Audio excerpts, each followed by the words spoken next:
Muy buenas tardes.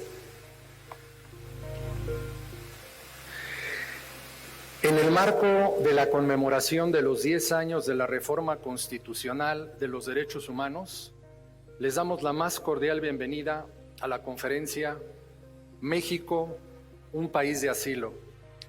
Decirles a nombre del Consejo Directivo del Centro Libanés que esta es su casa hoy y siempre. Desde luego damos las gracias al Consejo Directivo del Centro Libanés y al presidente Michel Khoury, que siempre apoya este tipo de actividades y a todas nuestras asociaciones. Gibran Jalil, dentro de su obra El Profeta, nos define con toda claridad eso que llamas libertad y desde luego nos invita a reflexionar sobre este derecho humano, uno de los más relevantes en la historia de la humanidad. Y hoy también tendremos la gran oportunidad de reflexionar sobre una de las bondades más nobles que ha aportado al mundo entero nuestro país, nuestro querido México. Y para presentar a los extraordinarios ponentes que nos acompañan, pido la presencia en este micrófono a quien moderará este conversatorio.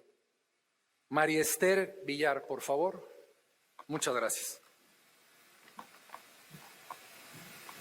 Hola, buenas tardes a todos y a todas. Gracias, Gerardo. Gracias a todo el Centro Libanés y al Mujami por ser de verdad súper anfitriones. Muchas gracias. Bueno, en el marco de la conmemoración, este foro se lleva a cabo en el marco de la conmemoración de los 10 años de la Reforma Constitucional de los Derechos Humanos en México. Esta reforma representa el avance jurídico más importante que ha tenido México para optimizar el goce y ejercicio de los derechos humanos. Uno de los principales cambios de la reforma ha sido la incorporación de todos los derechos humanos de los tratados internacionales, como derechos constitucionales, como también la obligación para todas las autoridades de cumplir con 4 obligaciones específicas: promover, proteger, respetar y garantizar los derechos humanos. Para esto le voy a pedir y voy a presentar a nuestro primer ponente, el licenciado José Luis Calderón Ríos, que viene en lugar de nuestro subsecretario, el licenciado Alejandro Encinas. Él es licenciado en Ciencias Políticas por la Universidad Autónoma Metropolitana. Ha sido capacitador en la Vocalía de Capacitación Electoral y Educación Cívica del 25 Distrito Electoral del Distrito Federal. En el Instituto Mexicano de la Radio fue productor al aire y de reportajes especiales del Sistema Nacional de Noticieros de las asociaciones Opus 94.5 y Reactor 105.7. Fue asesor técnico del diputado constituyente Enrique Provencio Durazo en la Asamblea Constituyente de la Ciudad de México. Colaboró como asesor técnico del senador Alejandro Encinas Rodríguez en la 62ª y 63ª legislatura. En la actualidad se desempeña como director general de Política Pública de Derechos Humanos en la Subsecretaría de Derechos Humanos, Población y Migración de la Secretaría de Gobernación. Bienvenido, licenciado. Pase.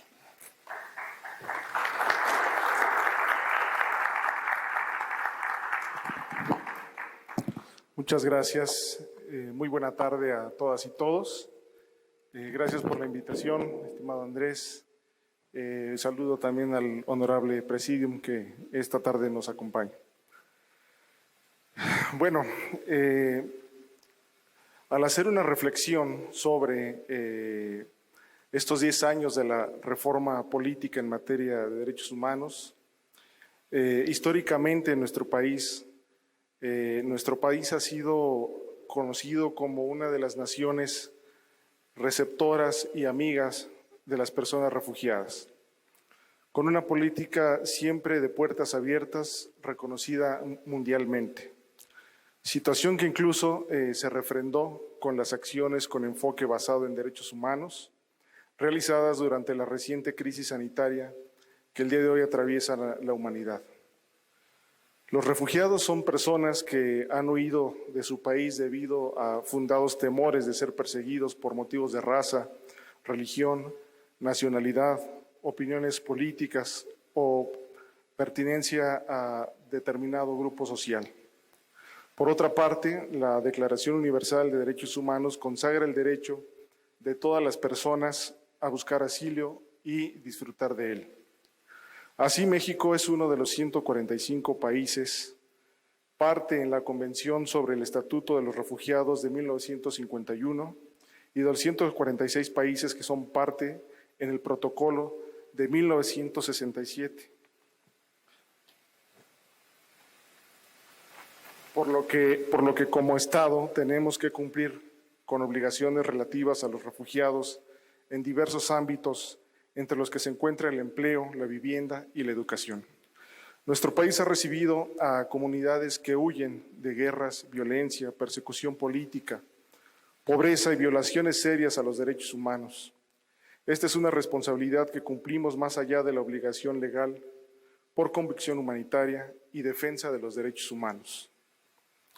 En este marco no podemos omitir que el pasado 10 de junio del presente año se conmemoraron 10 años de la reforma constitucional en materia de derechos humanos, hecho que generó una nueva etapa en el devenir histórico de nuestro país al establecer una cultura de derechos humanos y elevar a rango constitucional los tratados y convenciones internacionales de los que somos parte.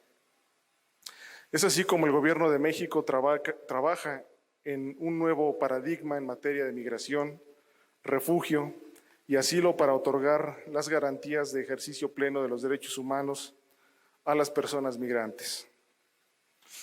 En este año, el número de solicitantes de la condición de refugiado en México alcanzó una cifra récord, pues se dio trámite a alrededor de 50,000 solicitudes de diferentes nacionalidades. Esto representa un reto para la Comisión Mexicana de Ayuda a Refugiados, porque debe atender a este flujo de personas que escapa de la tragedia humanitaria y de las profundas afectaciones a los derechos humanos que las obliga a salir de sus países. Es por esto que dentro de la agenda de derechos humanos en nuestro país, uno de los asuntos que ha alcanzado mayor visibilidad es la adopción de políticas públicas que aseguren a las personas migrantes y refugiadas la protección y garantía de sus derechos humanos, así como mecanismos de integración social y laboral. Ello se ha retomado en el instrumento rector de la política pública del Estado mexicano en materia de derechos humanos, que guía nuestro actuar en relación con el cumplimiento de las obligaciones internacionales del orden constitucional establecido en 2011. En este sentido, me centraré para hablarles del Programa Nacional de Derechos Humanos 2020-2024. Este programa, a cargo de la Secretaría de Gobernación, por conducto en su implementación de la Subsecretaría de Derechos Humanos, Población y Migración, encabezada por el subsecretario Alejandro Encinas y quien les manda un afectuoso saludo, tiene la atribución de promover el diseño y la ejecución de estrategias, programas y acciones que aseguren que las políticas públicas del ámbito local sean congruentes con las disposiciones constitucionales y los tratados internacionales de derechos humanos. Al ejercer esta potestad y para llevar a cabo la elaboración del Programa Nacional de Derechos Humanos, se realizó un amplio ejercicio de participación ciudadana a través de 14 foros de consulta temáticos realizados en 11 estados de la República, en las que se llevaron a cabo 31 mesas técnicas de trabajo, todo esto con la participación de personas expertas en la defensa de los derechos humanos, personas provenientes de la academia, personas servidoras públicas de los 3 órdenes de gobierno y público en general. El resultado de todo este trabajo se plasmó en el Programa Nacional de Derechos Humanos, que tiene como finalidad brindar direccionalidad, articulación, consistencia y coherencia a la multiplicidad de programas, instituciones y presupuestos en la materia para incorporar el enfoque de derechos humanos en toda acción y programa de gobierno. En el marco de la publicación del Programa Nacional de Derechos Humanos, el pasado 10 de diciembre de 2020 en el Diario Oficial de la Federación, la Secretaría de Gobernación apuesta por materializar acciones para garantizar el ejercicio de los derechos y libertades fundamentales del país. Cabe destacar que dichas acciones señalan la participación articulada de otras instituciones, además de las acciones que tienen que ver específicamente con el tema de migración. Las secretarías de los ramos de Bienestar, Seguridad y Protección Ciudadana, así como Salud y Trabajo, participan ya en los trabajos de implementación y seguimiento del programa con el propósito de brindar intervención interinstitucional a cada una de las 188 líneas de acción puntuales que contiene este programa. En este marco, para arraigar la política de asilo y refugio, una de las mejores con las que cuenta nuestro país, el propio Programa Nacional de Derechos Humanos contempla acciones de capacitación permanente a personas servidoras públicas para prevenir las violaciones a los derechos humanos de las personas migrantes, refugiadas y solicitantes de la condición de refugiado. Contempla asimismo la adopción de políticas públicas específicas y mecanismos de integración social y laboral.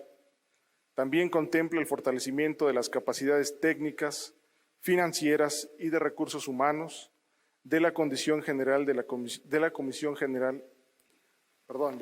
Mexicana de Ayuda a Refugiados. Asimismo, y no me dejará mentir el propio Andrés, desde la Comar se abre el debate, la sensibilización y el conocimiento del tema en pos de una lucha contra la discriminación hacia los refugiados mediante todas las baterías de eventos que se realizan, como la reciente charla titulada Las dos últimas oleadas de refugiados en México, la de los 80 y la actual, una mirada comparativa. Y también la exposición de fotografía Cruzando Fronteras en el marco del Día Mundial del Refugiado. Todas estas acciones se realizan para que nuestro país, honrando el compromiso con esta población, garantice una vida digna a las personas refugiadas y solicitantes de asilo, para que puedan vivir en comunidad mientras sus casos son resueltos. Uno de los principios bajo los cuales se rige el presente gobierno es el de no dejar a nadie atrás y no dejar a nadie fuera, el cual incluye a aquellos que nacimos en este país, tanto como a los que encontramos en esta tierra un refugio y han ensachado con su cultura, lengua y trabajo la multiculturalidad que nos caracteriza. Por ello, y en pos de continuar transitando hacia un país en donde se respeten y garanticen los derechos humanos de todas las personas, continuaremos trabajando como gobierno, poniendo todo nuestro empeño y creatividad por un mundo sin fronteras. Muchas gracias.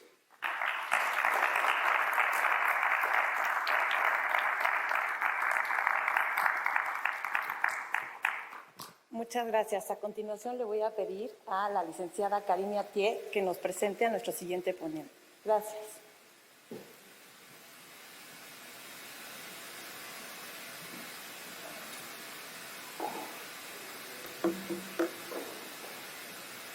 Muchas gracias. A continuación me permito presentar a nuestro siguiente panelista, Navid Chartouni Jalil, a quien me voy a permitir leer una breve semblanza. Abogado de profesión, maestro en literatura árabe, autor de 9 libros, autor del método de enseñanza árabe coloquial, traductor de la Constitución mexicana al árabe y la Constitución libanesa al español, y de la realización de un estudio comparativo constitucional. Actualmente es presidente nacional de la Unión Libanesa Cultural Mundial en México, así como director del Comité Cultural y Difusión Libanesa y Archivo Histórico de Centro Libanés. También es director del Comité del Idioma Árabe. Bienvenido. Adelante, maestro Chartouni.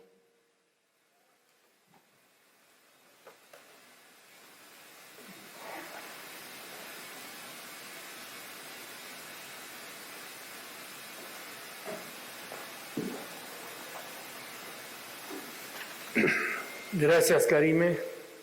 Buenas noches. Bienvenidos y buenas tardes. Bienvenido, licenciado Jorge Roberto Ordóñez Escobar, en representación de la Secretaria de Gobernación. Bienvenido, licenciado Andrés Silva, coordinador general de la Comisión Mexicana de Ayuda a Refugiados. Bienvenido, licenciado. Es que cambiaron las cosas aquí.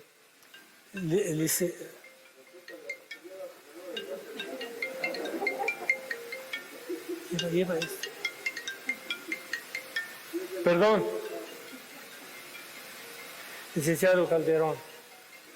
Bien, bienvenido. Licenciado Michel Khoury Anoud, presidente del Consejo Directivo del Centro Libanés, nuestro anfitrión esta tarde. Gracias, Michel, por esta espléndida hospitalidad. Gracias. Al licenciado Gerardo Hussain, presidente de la Asociación Al-Muhami. Saludo a los miembros del Consejo Directivo del Centro Libanés y a los presidentes de las asociaciones aquí presentes y a los que nos están siguiendo por Zoom o por las redes sociales disponibles para este evento. La pequeña superficie del territorio libanés y las múltiples invasiones y ocupaciones fueron el principal motivo para crear un vínculo cultural desde la antigüedad, primero con el mar y después casi con todo el planeta. Esta aventura llamada emigrar inició desde la época de los fenicios, cuando invadieron culturalmente, sin guerras, toda la costa mediterránea, haciendo comercio y enseñando el alfabeto y los números para complacer sus necesidades administrativas en el arte del comercio que ellos inventaron. Los fenicios vendían en abonos, les consta a todos, abonos fáciles. Y así hacían comercio casi con todos los habitantes de la costa mediterránea de aquella época. Esto fue la base de lo que a la fecha es el comercio para los libaneses y para todo el mundo. Se sigue vendiendo en abonos. Así expandieron su legado. Desde luego, para los comerciantes eran necesarios los números para vender o comprar. Pitágoras, nacido en Tiro, actual ciudad sur, está en el sur del Líbano inclusive, acompañaba a su padre, Mnesarco, en el barco y seguro participaba en las jornadas comerciales cuando consideró la necesidad de un procedimiento más práctico en el comercio. Entonces, Pitágoras inventó los números para cubrir la necesidad de su padre, el gran comerciante de Tiro que llevaba en su barco comercial muchas mercancías de todo tipo, verduras, frutas y artesanías que producían en Tiro, Sidón, Biblos, Birit y otras ciudades fenicias, y algunas mercancías traídas desde China, de la India o del país de los persas. Era un barco, casi un supermercado, traducido al lenguaje y el significado moderno de la palabra. Los habitantes de Tiro platican de generación en generación que era de su pueblo quien inventó los números. Bueno, con esta pequeña introducción quiero ubicar la cultura de un pueblo trabajador, viajero y aventurero desde la antigüedad. Viajar es cultivarse, es enseñar y aprender. Este lema se aplica sin duda a la emigración libanesa. ¿Qué representa México para los libaneses? Es cierto que los libaneses llegaron a México a finales del siglo XIX y principios del siglo XX, en su mayoría huyendo de la injusticia y la tiranía otomana, buscando nuevos horizontes y un lugar de armonía y seguridad para ellos y sus familias. Desde luego, subieron a la barca con ganas de conquistar un mundo desconocido, un sueño llamado América. Casi seguro que siempre salían con destino fijo. La mayoría sin preparación, sin dinero, desconociendo las costumbres y el idioma. Su única arma era la voluntad de superar aquel tiempo amargo, trabajar soñando día a día con la gran esperanza de volver a su terruño. Aquí en México encontraron calma, sosiego y pudieron disfrutar de un ambiente social, sereno y de paz, y siendo su principal razón de emigrar la búsqueda de una vida mejor, de luchar por sus familias y por la libertad. Descubrieron en México una espléndida cualidad hospitalaria, un ambiente óptimo y una sociedad donde habita gente de bien, un país seguro en donde pueden construir un futuro para sus hijos. Además de costumbres sencillas y naturales, la mayoría hallaron gente de su misma religión. De toda esta larga lucha salieron grandes emprendedores y hombres de negocios, comerciantes, en todos los círculos políticos, profesionales y culturales se encuentra uno o varios destacados de origen libanés. A su llegada a México, el libanés sembró una semilla de amor nutrida con el sudor de su frente en su nueva patria. El libanés sembró una semilla de amor nutrida con el sudor de su frente en su nueva patria, sin duda fructífera. Esta simiente ha dado frutos en todos los campos, en el comercio, en la industria, en la cultura, en la política, en lo social, hasta el grado que la presencia de ciudadanos mexicanos de origen libanés es punto de referencia y de orgullo por su noble empeño y su entrega. Sí, señores, nos sentimos muy orgullosos de nuestro origen libanés, así como de ser ciudadanos mexicanos con obligaciones constitucionales, morales y sociales. Los libaneses no regresaron a su tierra de origen. Todo su esfuerzo y trabajo de generación en generación quedó plasmado cooperando para la grandeza de México. El libanés en México trabaja desde luego primero para su familia, para construir un futuro, preparar a sus hijos para la escuela de la vida y para la escuela académica.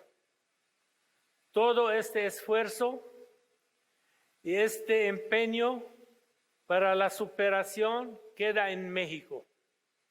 para México y a la disposición del desarrollo de nuestra patria, México. Gracias.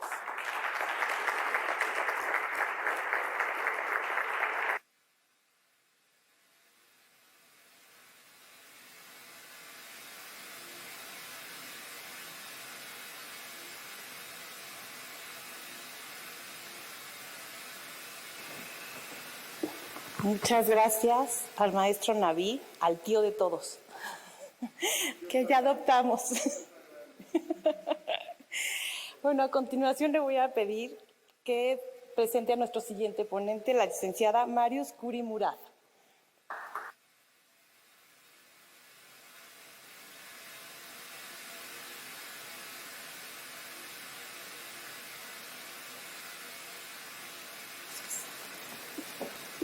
Gracias, buenas tardes. Voy a presentar al licenciado Jorge Roberto Ordóñez Escobar. Jorge, bienvenido. Jorge es licenciado de Derecho por la UNAM con especialidad en Argumentación Jurídica por la Universidad de Alicante, Constitucionalismo Social por la Universidad Castilla de la Mancha, España. Ha realizado estancias de investigación en el Centro de Estudios sobre el Riesgo de la Universidad San Telmo, Italia, Interpretación Conforme por la Universidad Pompeu Fabra, sobre justicia para adolescentes en el Ministerio de Justicia de Canadá. Ha ocupado diversos cargos en la administración pública y en el Poder Judicial de la Federación. De 1999 a 2017 colaboró en la presidencia de la Suprema Corte de Justicia de la Nación, en la ponencia de la ministra Olga Sánchez Cordero y del ministro Lainez Potisek. Posteriormente, se desempeñó como coordinador de asesores del Comisionado Ejecutivo de Atención a Víctimas. Desde el 1 de diciembre de 2018, se desempeñó como titular en la Unidad de Asuntos Jurídicos de la Secretaría de Gobernación y actualmente tiene a su cargo la jefatura de la oficina de la Secretaría de Gobernación, a quien el día de hoy viene representando. Bienvenido, Jorge.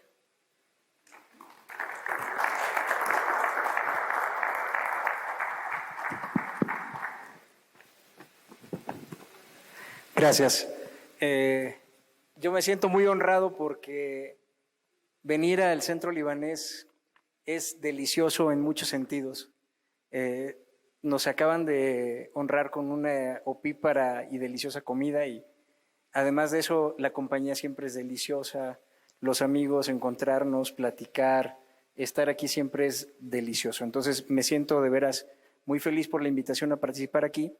Y cuando me honraron con la idea de integrar este panel, en donde ustedes verán el que menos sabe de asilo soy yo, yo dije, bueno, ¿qué voy a hacer si aquí hay gigantes y gente que conoce más de la tradición de asilo que yo? Pero me dijeron entonces, pues, ¿por qué no hablas de la reforma en derechos humanos de 2011, ¿no? Entonces, les dije, encantado, puedo hablar días enteros acerca de esa reforma, pero me dijeron, acótate a los 10 minutos que te tocan, por favor, y eso voy a hacer. Entonces, antes de iniciar mi exposición, quisiera rememorar un hecho histórico que a mí me parece muy importante y muy bonito sobre los lazos de fraternidad entre México y Líbano, y es una anécdota sobre estos lazos que se consolidaron durante el gobierno de Emilio Portes Gil, que mediante el ministerio que antecedió a Segov, que era el Ministerio de Gobernación, en 1929 estableció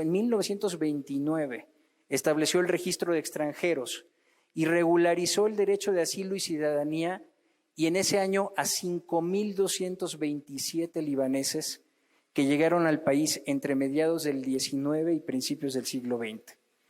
Sin el ánimo de defraudarlos por esto que acabo de decir, deseo compartir con ustedes también un tema tangencial a esto del derecho a asilo y refugio, pero no por eso menor, que es el tema de los derechos humanos y esta reforma que muchos consideran muy trascendente para México, y yo ahorita voy a tratar no de minimizar, pero sí de relativizar, porque creo que lo más importante, más allá de la reforma, es hablar de la sustancia de los derechos y en ese sentido pues voy a tratar de hablar un poquito, tangencialmente como digo, de esta reforma que busca evidentemente garantizar las libertades básicas de las personas, que incluyen, por supuesto, los derechos de asilo, movilidad, refugio, protección y ciudadanía. Entonces, ahorita que hablaban Naví y José Luis, y ahora van a escuchar al también experto en el tema, mi amigo Andrés Ramírez, yo hacía una anotación para poder acotarme a los 10 minutos que me dieron y traté de hacer un apuntamiento que tiene solamente unos muy poquitos temas que voy a tratar de desarrollar muy rápido. Primero, en derecho hay cosas, para los que no son abogados, hay algo que se llama las fuentes del derecho, es algo en lo que yo no creo, pero sí creo que todo tiene un origen. Honestamente, las fuentes del derecho me parece algo ridículo, pero me gustaría más llamarle origen del derecho, porque las fuentes brota y hablamos de la costumbre y la ley y la jurisprudencia y ¿verdad? ¿No? Entonces, hay algo muy importante que sí tiene la teoría de las fuentes del derecho, y cuando nos enseñan a la costumbre como fuente del derecho, nos dicen, tiene dos partes la costumbre jurídica. Una, y ahorita me lo hizo recordar mi amigo Alejandro Anaya, a quien mucho le agradezco que esté aquí hoy, una parte es la inveterata consuetudo. Me acordé de eso porque me recordó la anécdota por la que nos conocimos y me echó un latinajo en esa ocasión, y me estoy echando un latinajo en esta ocasión, porque la inveterata consuetudo es esta repetición que hace que los derechos se consoliden. Hablaban hace un rato de los fenicios, ¿no? Y uno diría, los fenicios, madre mía, o sea, eso ocurrió hace siglos, pero esto que digo, la inveterata consuetudo, es la parte más importante de los derechos humanos. La reforma constitucional en derechos humanos en México solo tiene 10 años. Solo tiene 10 años. La tradición de asilo, les estoy haciendo esta referencia por Portes Gil por eso, la tradición de asilo es casi centenaria. Entonces, antes de la reforma en derechos humanos, los derechos humanos en México tenían una fuerte tradición de respeto, una muy fuerte tradición de respeto en los derechos de asilo y refugio. Entonces, esta inveterata consuetudo es más importante que la segunda parte de lo que se dice en la costumbre, la opinio juris. La reforma es solo esa opinio juris, que es el segundo paso de la costumbre y que consolida, comillas, lo que ya se vino trabajando con la inveterata consuetudo. La reforma en derechos humanos solo tiene 10 años, solo tiene 10 años.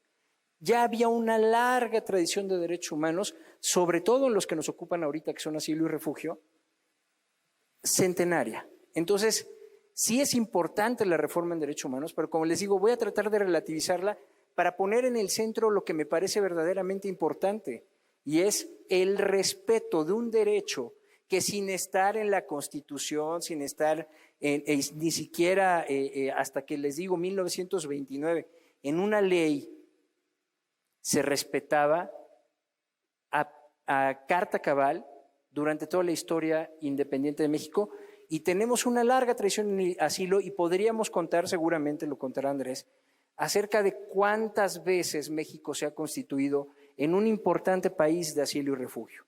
Bueno, la inveterata consuetudo. Luego, la reforma constitucional evidentemente puso la opinio juris y consolidó esta larga tradición de derechos, pero para mí lo más importante de la tradición de asilo y refugio son dos cosas que ahorita también se pusieron sobre la mesa: la libertad y sobre todo la libertad de cambiar de lugar.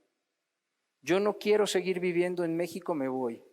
Yo no quiero seguir viviendo en Líbano, me voy, o me tengo que ir, pero tengo esa libertad y puedo decidirlo.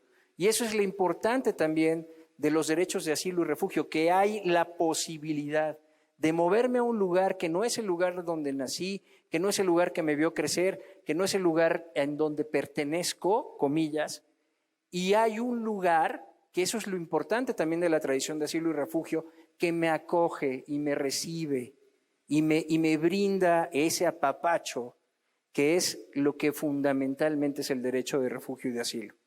Un apapacho, una bienvenida. Entonces, la riqueza de acoger es enriquecer. el país que brinda asilo, el país de acogida, es un país que se enriquece con esta diversidad que los libaneses son expertos de poner en la mesa. Abundancia, diversidad, riqueza en el sentido de delicia y riqueza en el sentido de abundancia. El país que acoge es un país que se enriquece. Y el derecho de asilo y refugio, para ya cerrar un poco esta participación, el derecho a asilo y refugio es la puerta para quien emigra de todos los demás derechos que un país te otorga. No te hace ciudadano de inmediato, pero es la puerta que te abre la posibilidad de tener todos los demás derechos que tienen los ciudadanos de un país para poder acceder a ellos. Entonces, la importancia del derecho de asilo y el derecho de refugio tiene que ver justo con eso. Es la gran puerta, no solo de entrada al país, sino de acceso a los derechos. Por eso ahora que Andrés hable ya concretamente de esos derechos, se van a dar cuenta que esta tradición, esta inveterata consuetudo, es algo súper importante en todos los derechos, pero particularmente en los derechos de asilo y refugio. Entonces, yo, ya para cerrar, al principio de mi intervención, hablé sobre los buenos amigos que están reunidos en esta ocasión y a quienes mucho les agradezco: Michelle Curi, Marius Curi, Marister, Karime, Naví, todos los aquí presentes, Gerardo, mis amigos que vinieron también a oír esta perorata, Diana, Alex, Andrés, José Luis, gracias a todos, porque además de tener muy buenos amigos en la comunidad libanesa, me fascina la comida libanesa y me fascinan los dedos de novia con mucho pistache, y por eso no me podía perder la suculenta oportunidad, los dedos de novia y con la novia también, y los dedos también de la novia. Y por tanto quiero agradecer mucho a la comunidad libanesa que por conducto de Alejandro Curi, de Marius, de Michelle, me han invitado a estar aquí, porque muestran un enorme compromiso con la cultura, la sociedad y el desarrollo de México. Yo primero venía con la muy honrosa representación de la ministra Sánchez Cordero y luego me dieron la oportunidad de aventarme un speech aquí, y entonces estoy todavía más agradecido, porque yo, a su ejemplo, a ejemplo de ustedes, de la comunidad, yo le llamaría fraternidad, porque son muchos los lazos fraternos entre el pueblo de Líbano y México. Y por supuesto quiero agradecer a Andrés Ramírez y a José Luis Calderón, que viene con la representación del subsecretario Alejandro Encinas, por también acompañar este panel y aderezarlo con su participación.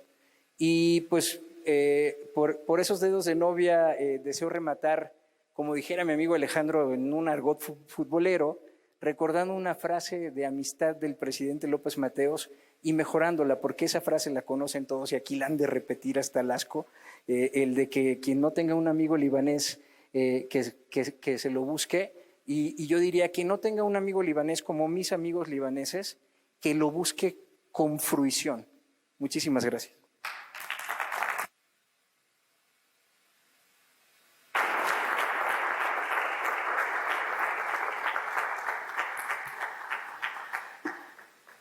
Muchas gracias, Jorge.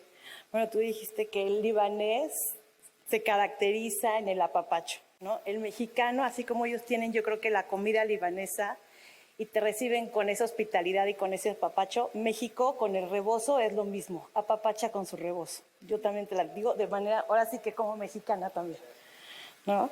Bueno, a continuación me voy a permitir presentar al maestro Andrés Ramírez Silva, el coordinador general de la COMAR, de la Comisión Mexicana de Ayuda al Refugiado.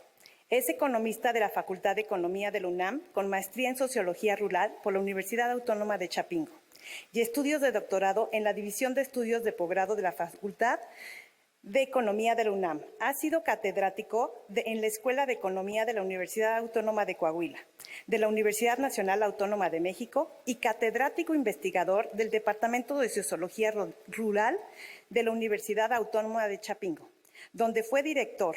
Fue funcionario internacional del Alto Comisionado de las Naciones Unidas para Refugiados, donde se desempeñó en diversos cargos y países durante 28 años hasta su jubilación. Desde el 1 de diciembre del 2018 es coordinador general de la Comar y es autor de muchas publicaciones sobre temas económicos, sociales y de refugiados. Bienvenido, maestro.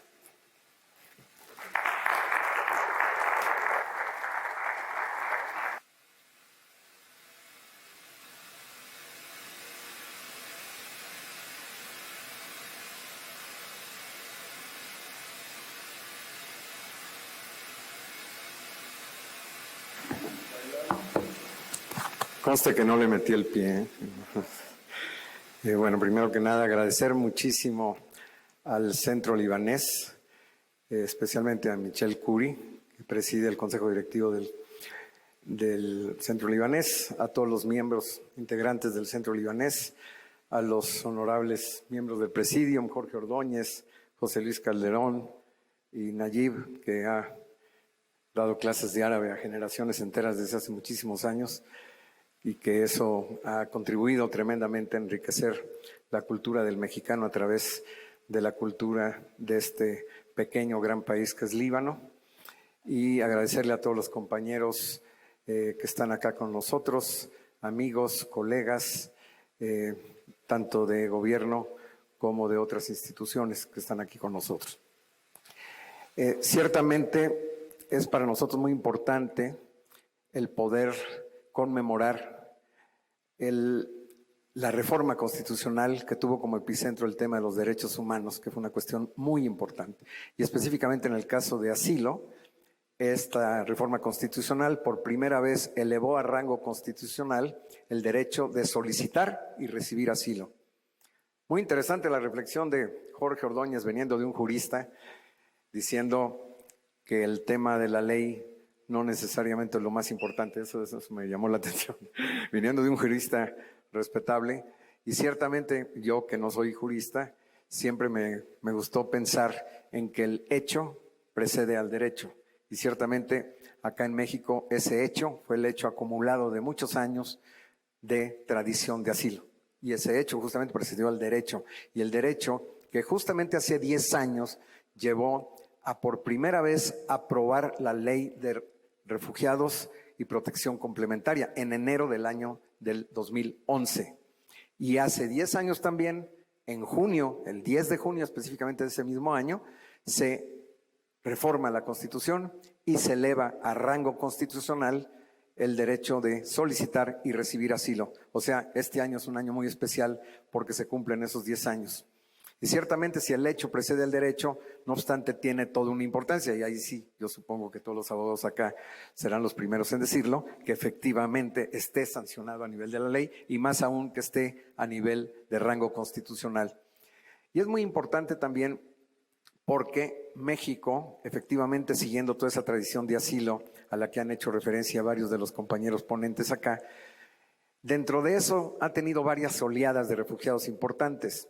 Y una oleada de gran importancia, y ustedes lo saben, es justamente bajo el gobierno de Cárdenas, cuando a finales de la década de los 30 se tuvo miles de refugiados de diversas profesiones, intelectuales, artistas muy importantes en México, españoles, que muchos de ellos tuvieron que emigrar a la zona de Francia en condiciones muy complicadas, porque estamos hablando justamente de los inicios de la Segunda Guerra Mundial, y llegan a nuestro país. Una segunda oleada muy importante fue justamente cuando el asilo latinoamericano, cuando venían muchos intelectuales, sobre todo, muchos de nosotros tuvimos profesores que provenían del Cono Sur, fuera Argentina, Uruguay, Paraguay, Chile, Bolivia, Perú, y que llegaron a México perseguidos por dictaduras férreas, intransigentes, que generaron una situación sumamente complicada y trágica en estos países.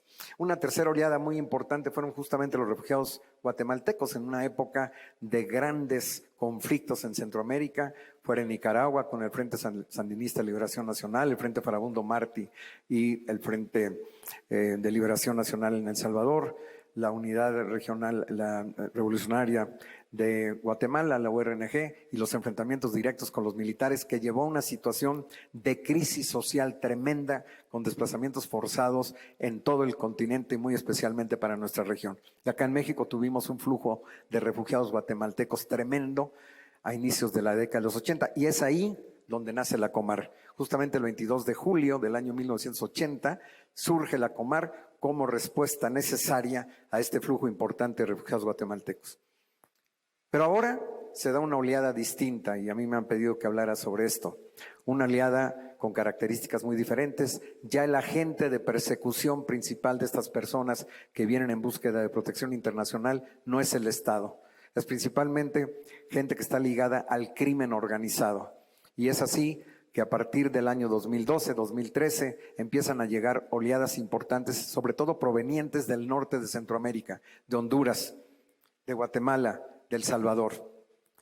Y es muy interesante ver cómo la diferencia de esta cuarta oleada, que es la oleada actual, ha representado una tendencia creciente anual sistemática. Año tras año se ha venido multiplicando el número de personas de forma sostenida. En el año del 2013, solo para darles a ustedes un ejemplo que les dé una idea clara de magnitud, tuvimos 1,296 solicitantes de la condición de refugiado en todo el año. En el año siguiente, o sea, el año 2014, tuvimos 2,137. Y así siguió duplicándose. Para el año del 2019, que es justamente cuando entramos nosotros, el año 1 de diciembre del año 2018, en esta nueva administración, tuvimos en el año 2019 70,400 solicitantes de la condición de refugiado. Había aumentado de forma vertiginosa y sostenida el número. El año pasado, 2020, ya íbamos teniendo la misma tendencia. El primer trimestre del año tuvimos un incremento de 34% con respecto al primer trimestre del año anterior. Sin embargo, se dio un fenómeno exógeno que todo el mundo conoce, el fenómeno del COVID-19. Y fue el COVID-19 lo que llevó a un descenso drástico del número de solicitantes de la condición de refugiado en México. Ese es un fenómeno mundial, no es algo de México, es un fenómeno global, pero México mantuvo en esa tradición de asilo las puertas abiertas en todo momento a las personas que venían en busca de protección internacional. La actividad de la Comisión Mexicana de Ayuda a Refugiados, que tengo el honor de presidir, se declaró una actividad esencial. Y por actividad esencial significó en ningún momento se cierre la puerta a las personas que vienen en necesidad de protección internacional a buscar asilo en México. Y esto ha sido reconocido internacionalmente. El Alto Comisionado de las Naciones Unidas para Refugiados ha destacado que México es de los pocos países que mantuvo abierto su país en todo momento. Hubo un cierre de fronteras, pero ese cierre de fronteras no fue un cierre de fronteras de nosotros, sino que algunos países del norte de Centroamérica cerraron las fronteras. Nosotros los mantuvimos abiertos. Y claramente, a partir del segundo trimestre del año 2020, se viene un descenso drástico por la pandemia. Y esto lleva a que, a pesar de todo ello, a final del año cerramos con 41,174 solicitantes, que es un número menor que el que habíamos recibido en el año 2019, pero mucho mayor que lo que se había recibido en cualquiera de los años anteriores. Esto demostraba que la tendencia seguía en ascenso y que se iba a mantener así. Y nosotros pudimos percibir ya a final del año pasado, 2020, que la tendencia para el año actual, para el año 2021, se iba a reforzar.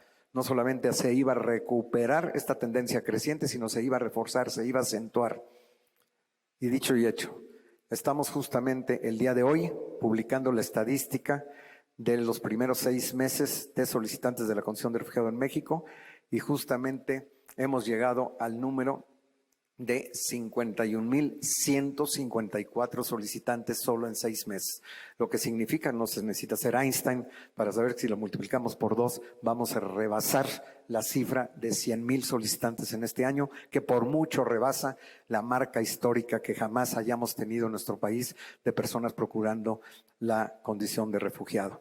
En esta condición de conmemorar los 10 años de la Ley de Refugiados del 2011, en este momento que conmemoramos los 10 años de la reforma constitucional, en este momento en México se está rompiendo todas las marcas de personas que procuran la condición de refugiado. Y hay que decir que está aumentando los niños, niñas y adolescentes, que están aumentando las mujeres y que solamente en 6 meses han llegado más de 83 nacionalidades a procurar el asilo en México.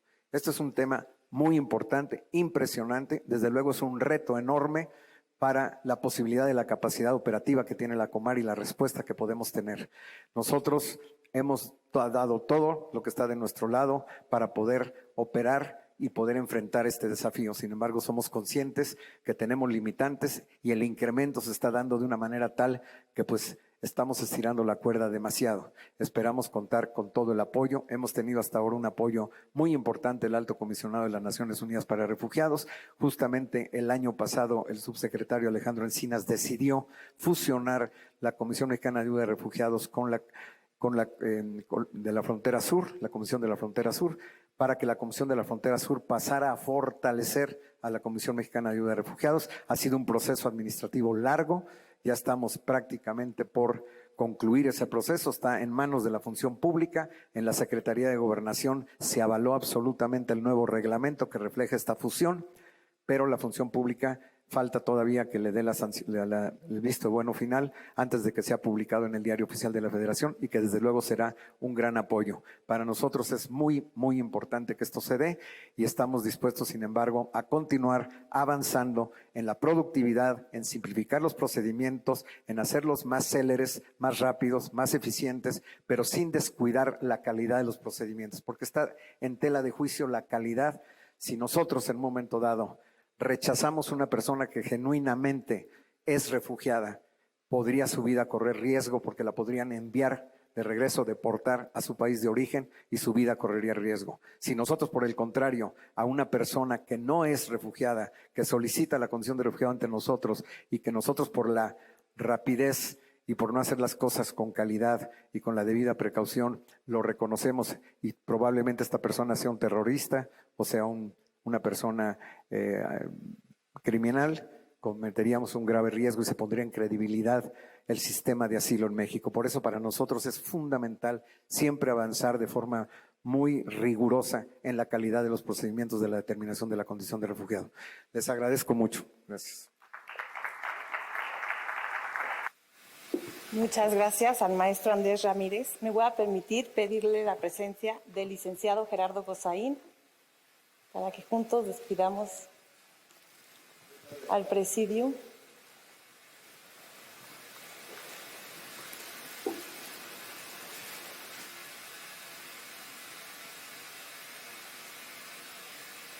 Están preguntando que si quisieran a alguien preguntas y respuestas.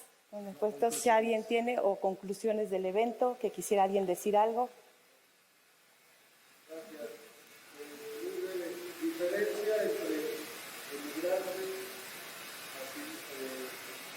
Refugio.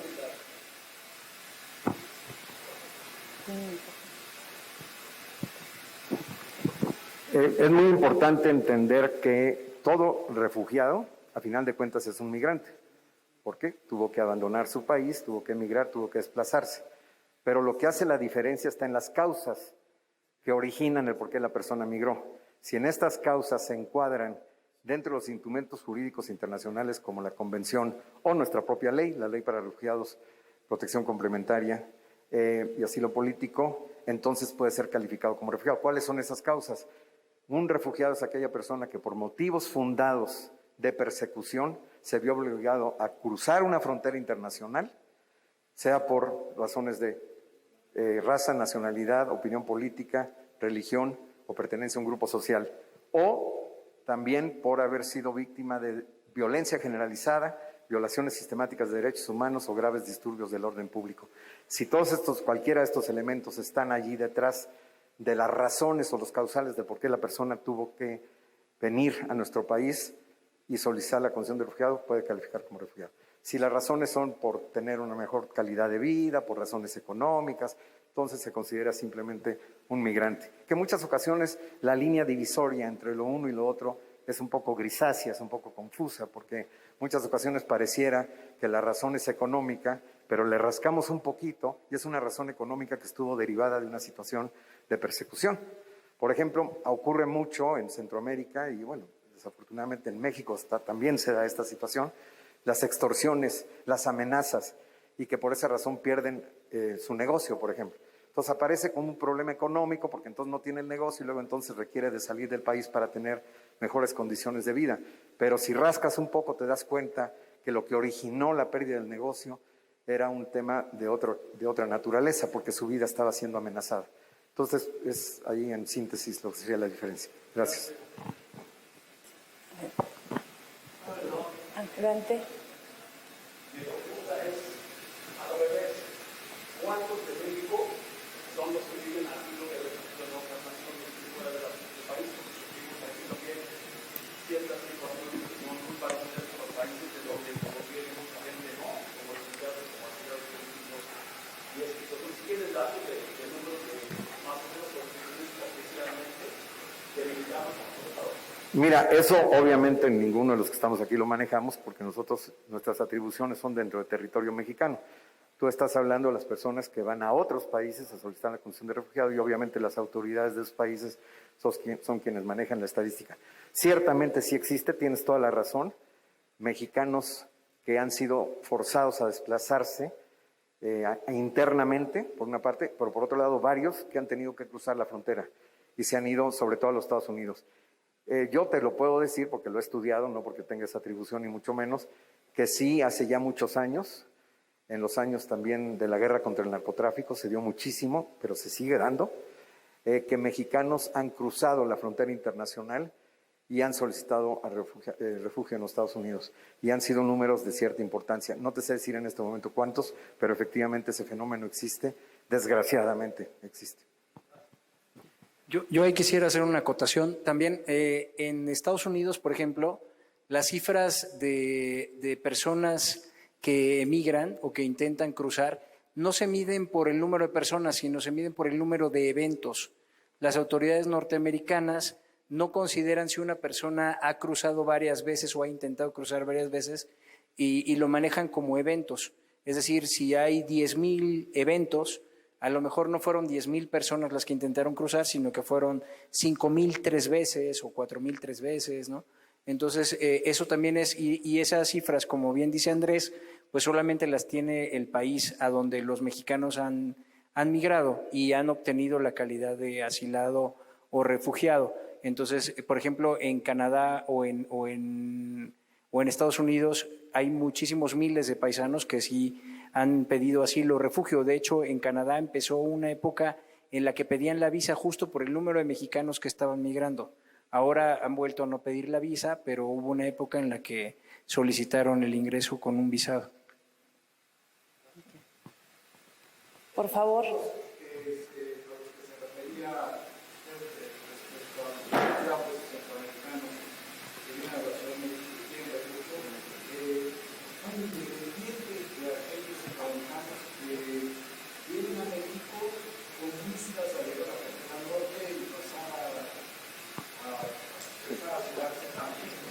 Sí, completamente buena pregunta, completamente independientes. Podemos nosotros decir de manera creciente México se está convirtiendo en un país de asilo. Por eso el título de este evento, México, país de asilo, es muy atinado. Efectivamente, hace años que básicamente México era caracterizado como un país de tránsito y que en lo fundamental las personas que llegaban de otros países usaban a México como territorio de tránsito hacia los Estados Unidos. Pero de forma creciente esto ha ido cambiando. Y yo te voy a decir por qué. Una, los Estados Unidos ha sido una tremenda magneto de atracción porque tiene un diferencial salarial tremendo con respecto a México. Es decir, si tú vas a ganar 10 veces más allá que acá, ¿por qué te vas a quedar acá si allá puedes ganar mucho más y puedes mandar remesas de dólares a tu país de origen? Es poderosísimo este magnetismo. Pero hay otro elemento también muy importante, que es el tema de las redes que se van creando en los Estados Unidos a lo largo de décadas, familiares, amigos, políticas, sociales, etcétera. México no ha logrado obviamente llegar al tema del imán de atracción en términos económicos, pero sí lo está construyendo a nivel de redes. Ya México ya está teniendo muchas redes familiares de apoyo, de amigos, políticas en México. ¿Y por qué? Porque en la medida en que se está incrementando el número, se van creando redes. Y estas redes es un factor importante que se aúna a otro factor. Tenemos una cultura más semejante a ellos que la de los Estados Unidos y tenemos la lengua, que eso también es muy importante. Entonces, todos esos elementos las personas las toman en cuenta. Y toman en cuenta otro elemento más, que no es tan fácil pasar a los Estados Unidos. Ciertamente, el gobierno de Trump fue demasiado exagerado en términos verbales, pero con Obama hubo más deportados, Y ahora con Biden claramente lo dijo primero. Decían una cosa en los debates y en el momento en el que toma posesión el señor Biden, se habla, me voy a desmantelar el MPP, que no era otra cosa más que un sistema a través del cual se solicitaba la condición de refugiados en Estados Unidos y mandaban a las personas a territorio mexicano a esperar el procedimiento. Y eso Biden dice, yo lo desmantelo. Y por otro lado dice, olvidémonos del muro. Voy en contra del muro, que fue justamente la bandera que utilizó Trump en todo momento. Entonces esto generó una expectativa muy alta de la gente para pensar que iba a Estados Unidos. Pero luego la señora Jacobson, que fue embajadora de Obama, vino a México, habló con el canciller, después habló en frontera para desanimar que la gente pasara, y posteriormente, hace poco, la señora Kamala Harris, que acaba de estar con el presidente López Obrador, primero fue a Guatemala y les dijo en inglés, don't come, no vengan.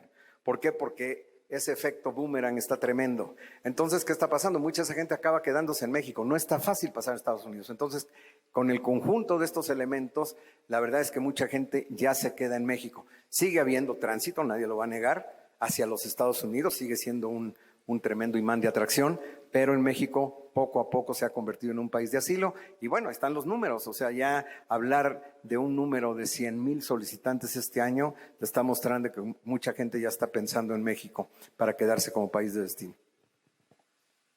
¿Alguna otra pregunta? Creo que no. ¿Es alguna que quieran finalizar con algún pensamiento ya? Entonces le pido al licenciado Gerardo Gozaín que se me acompaña para despedir al presidente.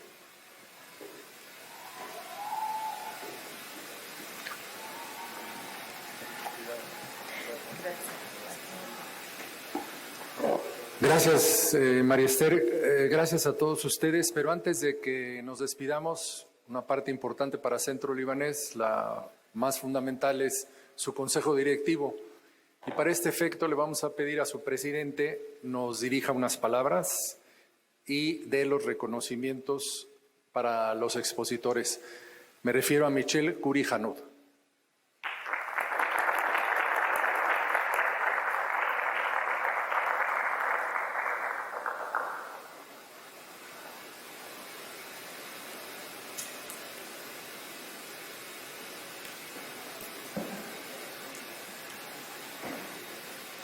Muchas gracias, Gerardo. Saludo con mucho gusto a Jorge Roberto Ordóñez Escobar, jefe de la oficina de la Secretaria de Gobernación. Gracias, Jorge, muy interesante. José Luis Calderón Ríos, bienvenido a Centro Libanés, qué gusto. Director General de Política Pública de Derechos Humanos en representación de Alejandro Encina, subsecretario, bienvenido. Mi querido Andrés Silva, qué interesante. Coordinador General de la Comisión Mexicana de Ayuda a Refugiados, y tuve el gusto de compartir con él los alimentos y pues muy agradable, muchas gracias. Al maestro Navish Artuni, director del Comité Cultural y de Difusión Libanesa, así como presidente de la Unión Libanesa Cultural Mundial del capítulo México. Saludo con mucho gusto a mis compañeros consejeros, a los presidentes de diversas asociaciones libanesas que hoy nos acompañan y a todos los que de manera virtual ahí están. Muchas gracias. Cuando escuché la frase, los refugiados no tienen elección, nosotros sí, me hizo pensar en muchas de las historias de los mexicanos libaneses, porque efectivamente quienes deben de abandonar su país no tienen elección. Sin embargo, nosotros definitivamente no solo podemos, sino tenemos el deber de brindarles el respeto, el apoyo y la protección. Como mexicanos de ascendencia libanesa, queremos y apoyamos las iniciativas y reformas que hoy conmemoramos. No hacerlo sería negar la misma oportunidad que muchas personas han tenido en este país. Hace ya más de 125 años, los primeros migrantes libaneses llegaron a México buscando un mejor porvenir. Aquí lo encontraron. Y gracias a eso, hoy nosotros disfrutamos de mejores oportunidades y de una vida más en paz. ¿Cómo no aplaudir los cambios constitucionales? ¿Cómo no respetar los derechos humanos y los tratados internacionales? ¿Cómo no apoyar que otras personas cuenten con el mismo derecho? ¿Cómo negarle a alguien la oportunidad de una vida digna, de un porvenir en paz? Pues no podemos negarnos, no podemos voltear la mirada hacia el otro lado, no sería congruente, ni justo, ni humano. A nombre del Consejo Directivo del Centro Libanés, a quien represento, es un honor contar con ustedes esta tarde de conmemoración de los 10 años de la Reforma Constitucional de los Derechos Humanos en México, pues no solo representa un avance en cuestiones jurídicas, promueve el respeto y la protección de los derechos humanos para la población en calidad de refugiada, sino sobre todo brinda a cada uno de nosotros la posibilidad de apoyar a quien se ve obligado a abandonar su país y en el pleno ejercicio y goce de sus derechos. Sean ustedes bienvenidos al Centro Libanés. Muchas gracias.